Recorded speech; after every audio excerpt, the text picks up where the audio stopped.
हाथ लोग उठाए और मेरे पीछे बोले, परमेश्वर, मेरे जीवित परमेश्वर, हम आपका धन्यवाद करते हैं। आज जितना वचन आज हम सुनने जा रहे हैं, आज का ये वचन हमारे जीवन में 100 गुना फल लेकर आए। हर वो अंधकार की ताकत जो इस वचन को चुराने की कोशिश करती है, खुदावंद यीशु के नाम से नाश हो जाए। तो हम प्रार्थना करते हैं, आपका ये पवित्र वचन मेरे पवित्र रहने का और मेरे शुद्ध रहने का उद्धार है। प्रभु मैं इस वचन से प्यार करता हूँ। प्रभु मैं आपसे विनती करता हूँ, ये वचन मेरे सवालों का जवाब दे और मैं इसके द्वारा अपने जीवन को चला सकूँ। मैं मांगता हूँ खुदावंद यीशु के नाम से, आमीन। जोर से परमेश्वर की तारीफ।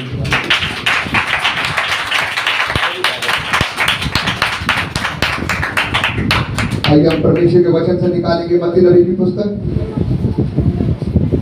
उसका 12 अध्याय और उसकी 43 से हम लोग पढ़ेंगे।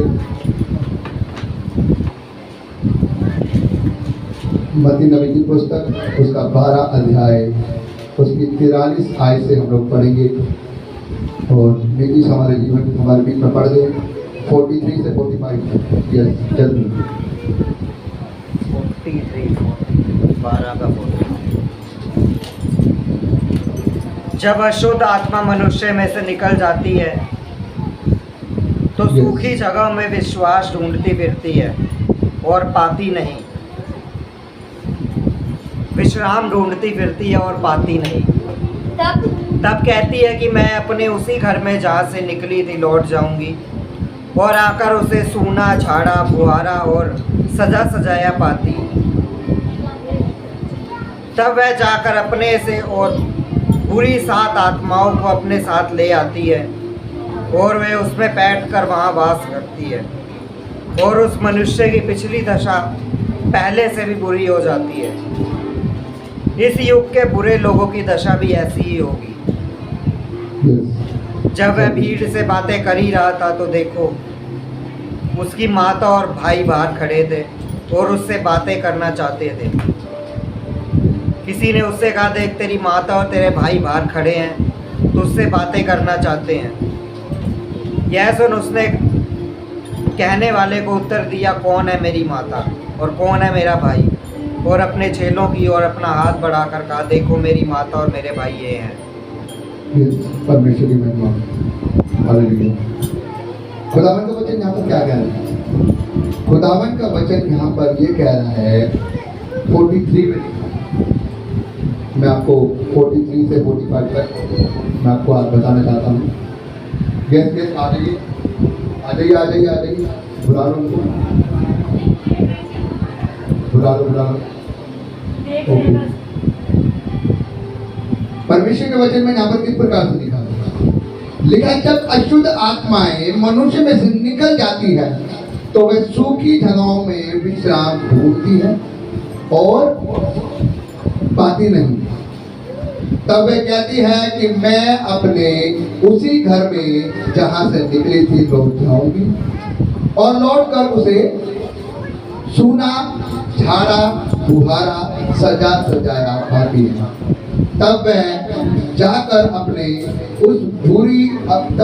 अपने से 7 बुरी आत्माओं को अपने साथ लाती है और उसमें बैठकर वहां वास करती है और उस मनुष्य की दशा पिछली से भी बुरी हो जाती है। इस युग के बुरे लोगों की दशा भी ऐसी ही होगी। इसका मतलब समझ क्या लिखा? जब एक मनुष्य जब बुराई में है, पाप में है, विचार में है, चुगली में है, हर प्रकार के गलत कामों में है, लिखा जब वो परमेश्वर के बारे में जानता है, सच्चाई के बारे में जानता है और बहुत बाइबल में लिखा सच्चाई को जानो तो सच्चाई उसे आजाद करेगी। जब बाइबल उसे आजाद करती है, खुदावन उसे आजाद करता है, उसे पवित्र करता है उस दुखों से, उस बीमारियों से, उस नाना प्रकार की दुष्ट आत्माओं से, तो वो दुष्ट आत्मा उसको छोड़कर क्या करती है? चली जाती है। और जब वो दुष्ट आत्मा से छोड़कर चली जाती है तो वो क्या करती है? वो दुष्ट आत्मा जाकर अपने लिए सूखी जगहें ढूंढती है। और जब वो सूखी जगहें ढूंढती है, जब उन्हें नहीं मिलता, नहीं जगह मिलती, तो वो क्या कहती है कि मैं अपने उस ही घर में, कौन सा घर? वो मनुष्य जिसने पवित्र आत्मा को पाया, जिसने सच्चाई को जाना, सच्चाई ने उसे आजाद कर दिया, कह रही मैं उसी घर में वापस लौट जाऊं। इसका मतलब समझते हैं आप? इसका मतलब यह है, जब उस बंदे ने अपने पापों से तौबा कर लिया, अपनी बुराइयों को छोड़ दिया, अपने पापों से अंगीकार कर लिया और खुदावन में आ गया, तो वो क्या हो गया? दुष्ट आत्माओं से आजाद हो गया। अब जब वो आजाद हो गया तो उसने क्या पाई? चंगाई पाई, और वो परमेश्वर पर विश्वास करने लग गया। लेकिन वो लिखा हुआ है, वो प्रार्थना करता है, प्रार्थना करता है, प्रार्थना में बना हुआ है वो। लेकिन ये प्रार्थना करते करते उसे क्या, जब वो दुष्ट आत्मा छोड़ के चली जाती है, तो उसे क्या लगता है कि अब तो मैं ठीक हो गया हूँ, अब तो मेरी नौकरी भी अच्छी चल रही है, अब तो मेरा घर बार भी अच्छा चल रहा है, अब मेरा बिजनेस भी अच्छा चल रहा है, सब कुछ क्या है? सेट हो गया। तो क्या करता हूँ मैं? प्रार्थनाओं को थोड़ा सा क्या कर देता हूँ? थोड़ा कम कर देता। अब तो मैं हर हफ्ते जो उपवास कर रहा था ना, अब ऐसा करता हूँ कि मैं देखो कितना कमजोर सा हो गया हूँ मैं, है ना, तो मैं उन उपवास को क्या करता हूँ? बंद कर देता हूँ। जो मैं पूरे दिन में मैं 3 बार उपवास प्रार्थना कर रहा था, 1 घंटा सुबह, 1 घंटा दोपहर को, 1 घंटा शाम को, तो ऐसा करता हूँ रात को नींद आ जाती है, तो क्या है, आपका ऊपर सब कुछ ठीक चल रहा है, तो सुबह वाली खाली प्रार्थना कर लेता हूँ, दोपहर की, शाम की बंद कर देता हूँ। और वो सुबह वाली जो 1 घंटा प्रार्थना हो रही थी, जो सुबह भी, उसे भी पूरा टाइम घटाकर वो भी 10 मिनट हो गए, वो भी 10 मिनट हो गए। प्रभु तेरा धन्यवाद, तेरा शुक्रिया, ये दे दे, वो दे दे, वो दे दे, और बस तेरा आमीन, और जाकर सीधा अपने काम करना। अब क्या हुआ? शैतान ने उसे गिराने के लिए उसके कामों को क्या करा? थोड़ा बिजी कर दिया उसने। अब बरकतें आने लग गई है, आशीषें आने लग गई है, घर में सब कुछ ठीक चल रहा है, तो भाई साहब को ये लगा कि अब सब कुछ ठीक चल रहा है, तो मेरी प्रार्थनाओं को थोड़ा मैं कम कर देता हूँ। और जब वो प्रार्थना में थोड़ा रिलैक्स ले गया, तभी शैतान क्या कह रहा है? वो अपने क्या कह रहा है वहां पे बाइबल कि वो दुष्ट आत्मा क्या बोलती है? मैं अपने पुराने घर में लौट जाती हूँ। और वो अपने पुराने घर में आती है, और वो क्या कह रही है? वहां पे क्या लिखा हुआ है? वो उस घर को क्या पाती है? झाड़ा फुहारा सजा। मतलब कि अब तो ये बंदा बिल्कुल पवित्र है, बिल्कुल सजा सजाया है, और क्या है? अब ये प्रार्थना में रिलैक्स पा चुका है। अब तो इसका शरीर भी क्या है? ठीक सा हो रहा है खा पी के, हट्टा कट्टा सा लग रहा सब कुछ। अब इसको क्या करें? प्रार्थना भी नहीं कर रहा, उपवास भी नहीं कर रहा, कुछ भी नहीं कर रहा। अब इसको क्या करेंगे हम? इसके अंदर आकर बैठ जाएंगे। और लिखा कि वो अपने साथ में और 7 बुरी आत्माओं को लेकर आते हैं कि आओ मेरे उस घर में चलो जिसे मैंने छोड़ दिया था, जिसमें उसने प्रार्थना करके अंगीकार करके मुझे अपने से बाहर निकाल देता। लेकिन अब वो बंदे ने प्रार्थना भी करना छोड़ दिया है, उपवास भी करना छोड़ दिया है, और बहुत ज्यादा मोटा तगड़ा हो गया, सब कुछ सही है। तो आओ क्या करें? उस घर के अंदर मेरे साथ चलो। और जब वो बंदे ने प्रार्थना छोड़ दी, उपवास छोड़ दिए, रिलैक्स हो गया, परमेश्वर से दूर हो गया, तो लिखा कि जब दुष्ट आत्मा उसके जीवन में आई, उसकी हालत जो थी उससे भी 7 गुना बदतर कर दी शैतान ने। क्यों हुआ ये? क्यों हुआ? क्योंकि वो अपनी प्रार्थना में रिलैक्स हो गया था। उनको ये लग रहा था कि अब सब कुछ तो ठीक हो गया, मेरा घर भी अच्छा चल रहा है, बिजनेस भी अच्छा चल रहा है, बच्चे भी अच्छे पढ़ रहे हैं, फीस भी हो रही है, सब कुछ सही चल रहा है, तो अब मुझे प्रार्थना करने की क्या जरूरत है मुझे? अगर मैं प्रार्थना नहीं भी करूंगा तो कोई दिक्कत नहीं। कई बार बंदा सुबह की प्रार्थना कर लेता है, दोपहर की छोड़ देता है, शाम की छोड़ देता है, या सुबह भी नहीं करेगा, खाली रात को कर लेगा। जो टाइम 3 टाइम बांध रखा था उसने प्रार्थना का, हफ्ते के अंदर 2 उपवास कर रहा था, वो सब कुछ उसने छोड़ दिया, क्योंकि उसको ये लग रहा है कि अब मेरे घर में सब कुछ ठीक चल रहा है। लेकिन मैं आपको ये बताना चाहता हूँ, बाइबल आपको ये बताना चाहती है कि एक मसीह व्यक्ति के जीवन में, एक धर्मी के जीवन में प्रार्थना का कभी कोई रिलैक्स नहीं होता। क्योंकि अगर जहां आपको ये लगा कि मैंने रिलैक्स कर दिया, तो आप ये सोच लो कि आपकी जिंदगी में शैतान एंट्री कर गया। क्योंकि ये शैतान का प्लान है। शैतान नहीं चाहता कि आप प्रार्थना करो, मैंने आपको पहले भी बताया मेरे प्रचार में कि शैतान चाहता है पहले आपकी प्रार्थना को जीरो करना और दूसरा आपकी पवित्रताई को जीरो करना। क्योंकि जब तक आप पवित्रताई में चलोगे वो आपके अंदर एंट्री नहीं कर सकता है। जब तक आप प्रार्थना करोगे, जब तक आपके इर्द गिर्द स्वर्गदूतों की बाढ़ लगी रहेगी, लेकिन जब आपकी प्रार्थना गई स्वर्गदूत आपको छोड़ के चले जाएंगे। जब आपकी प्रार्थना जीरो हो गई, जब आपकी पवित्रताई गई, शैतान आपको 100% गिरा देगा। उसको मिनट भी लगेगी गिराने के लिए। हाँ गिरा। शैतान चाहता है आपकी प्रार्थना को जीरो करना, इसीलिए वो कई बारी आपको और जरा ब्लेस करके, वो आपको कहीं ना कहीं उसके हाथ में धन है, वो आपको बिजी करके आपको प्रार्थना से दूर ले जाए। आजमा कर देखना आप कहीं। शैतान आपको कई बार इतना धन दे देगा, आप ये सोचोगे कि मेरे घर में सब कुछ ठीक चल रहा है, और वो आपकी प्रार्थना को क्या करवा देगा? जीरो करवा देगा। वो आपको ऐसे ऐसे चैनल में फंसाएगा क्योंकि वो जानता है कि आपकी कमजोरी क्या है। वो जानता है आपकी कमजोरी पैसा है, वो जानता है आपकी कमजोरी विचार है, वो जानता है आपकी कमजोरी खाना पीना है, वो जानता है आपकी कमजोरी लड़कियां हैं। सैमसंग खुदावन का धर्मी जन मैंने आपको बताया, परमेश्वर ने कहा था कि अगर तेरे बालों का रहस्य किसी को पता लग गया तो जिस दिन तेरे बाल गए उस दिन तेरी पवित्रता गई, तेरी सामर्थ गई, तेरे अंदर से तेरी जो सामर्थ है वो चली जाएगी। इसलिए तू अपना भेद कभी किसी को ना देना। लेकिन उसकी कमजोरी शैतान जानता था, उसकी कमजोरी लड़कियां थी। और लिखा उसे बलेलिया नाम की लड़की से उसे प्यार हुआ, और वो हमेशा वो परिस्थिति जो बिसाड़ गई थी, वो उसको धोखा देने के लिए उसके साथ में आई। उसने देखा कि इसके अंदर इतना बल कैसे है, ये कैसे हजार हजार बंदों को मार देता है। लिखा गधे के जबाड़े से उसने 1000 बंदों को मार दिया, शेर और भालू को ऐसे मार दिया। जब वो लोगों को बताता तो लोग यकीन नहीं करते थे, अरे भाई साहब तू कैसे मार सकता? उसने नहीं मैंने मारा। क्यों? खुदावंद का आत्मा के साथ था। लेकिन जब उसे मौका मिला, किसको? लैला को शैतान ने उसे भरमाया, उसे इस्तेमाल किया, उसने उसको शराब पिलाकर उसे नशे में करके उससे पूछना चाहा, और उसने क्या किया? उस लड़की से प्यार में अंधे होकर उसने अपने सारा रहस्य किया।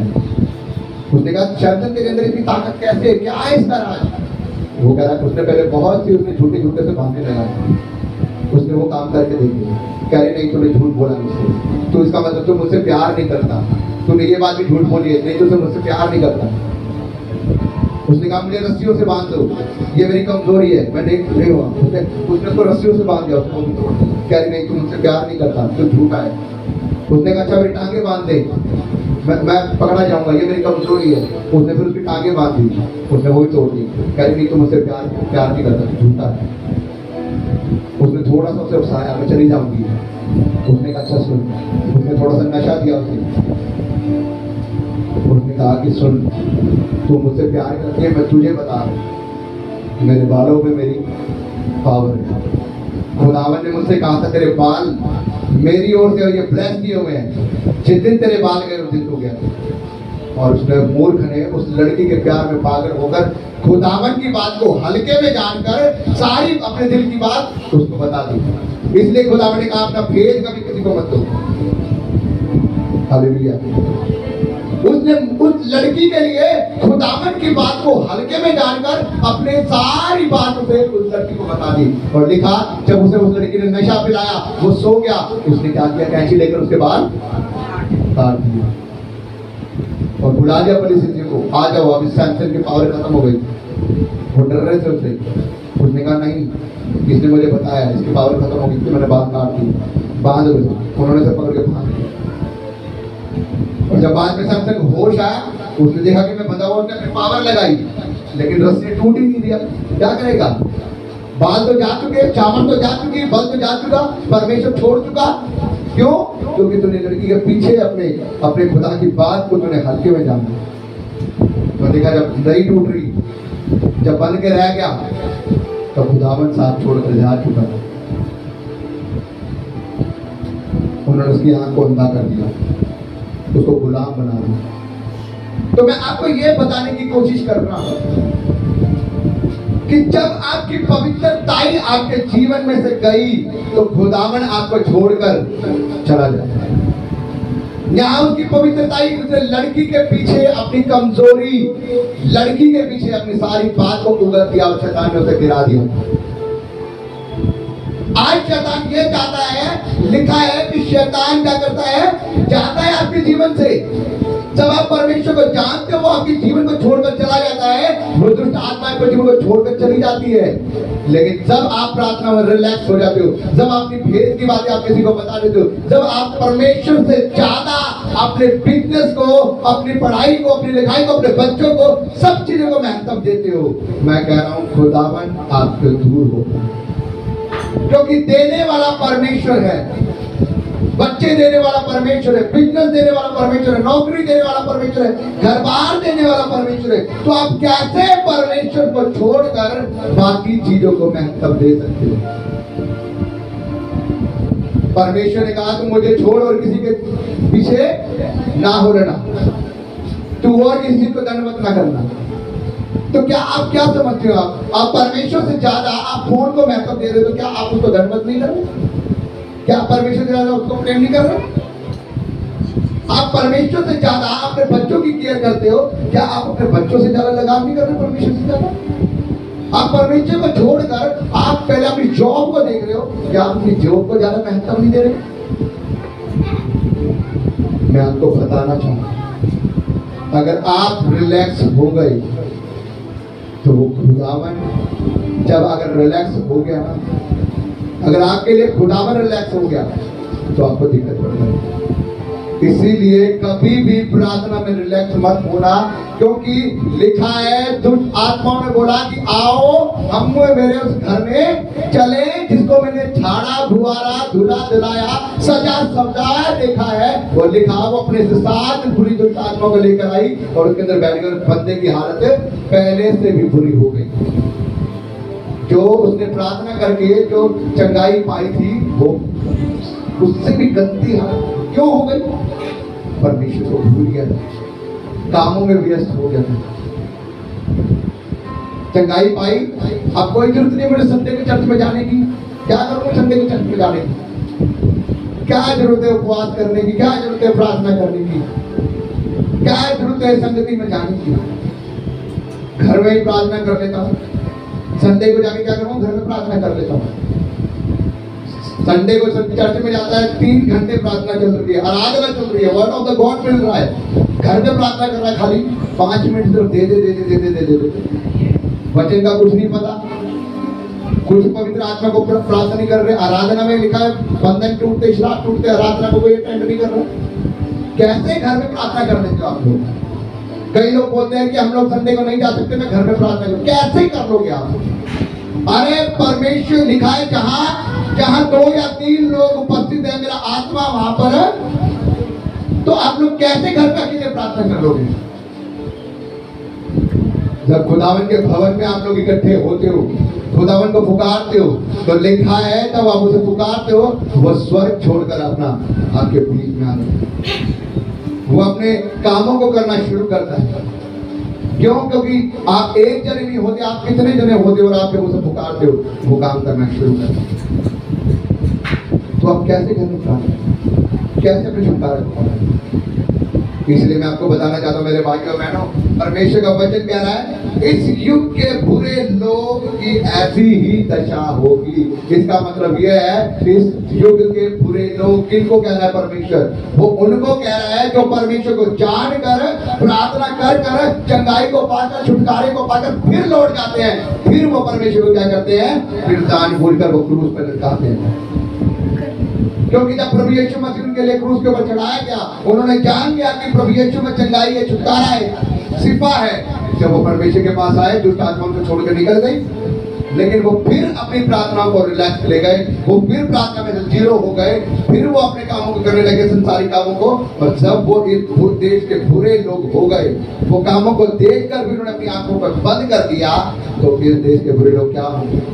100% अपने दिक्कत होगी। वो वो 100% अपने जीवन में श्राप को लेंगे।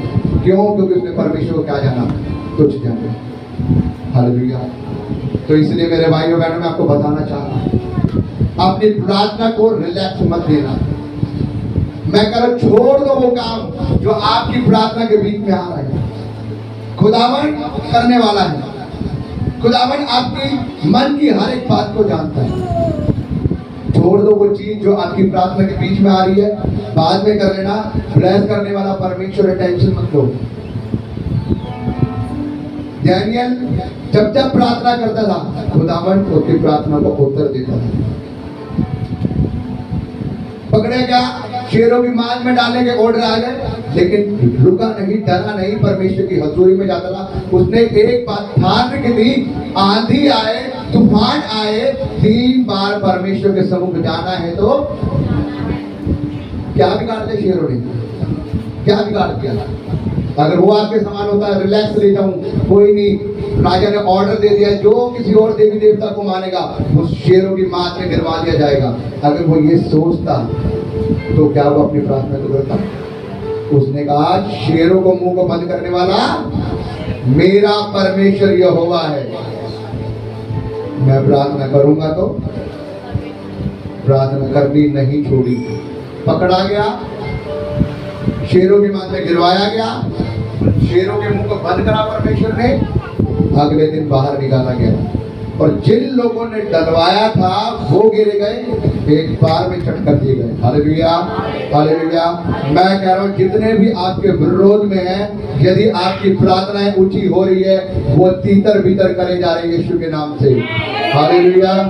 जितने भी आपके विरोध में खड़े हुए हैं, जितनी भी आपकी प्रार्थना को जीरो कराने की कोशिश कर रहे हैं, खुदावन यीशु के नाम से तीतर भीतर हो जाएंगे। हालेलुया। लेकिन मैं आपको बताना चाहता हूँ, अपनी प्रार्थनाओं में, अपने उपवासों में रिलैक्स मत लेना। अगर रिलैक्स लोगे तो दिक्कत में पड़ जाओगे। Hallelujah, hallelujah. इसलिए मेरे भाइयों बहनों, खुदावन चाहता है कि आप उन पापी मनुष्यों के समान ना बनो जो इस युग के हो चुके हैं।